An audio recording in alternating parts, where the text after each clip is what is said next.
Welcome to my channel కౌస్తుభం.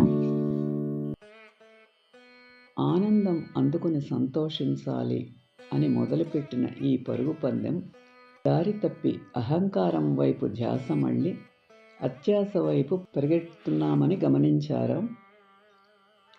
నీ స్నేహితుడు నీకు శత్రువుగా మారితే అతను జీవితాంతము నీ శత్రువుగానే ఉండిపోతాడని గ్రహించు. నీ దారి నీది, నా దారి నాది. ఈ సువిశాల ప్రపంచంలో ఒకే ఒక్క మంచి దారి ఇదే అని ఈ లోకంలో ఎక్కడా లేదు. నిజమైన భేదాభిప్రాయాలు రావటం అభివృద్ధికి ఆరోగ్యకరమైన చిహ్నం.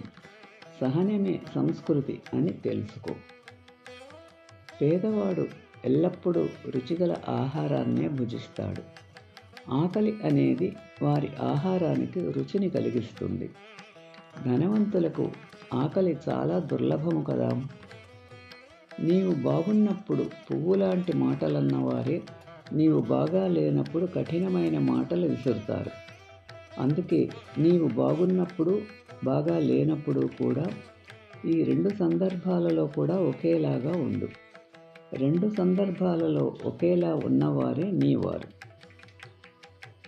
చనువు ఎక్కువైతే చులకన ఎక్కువ అవుతుంది.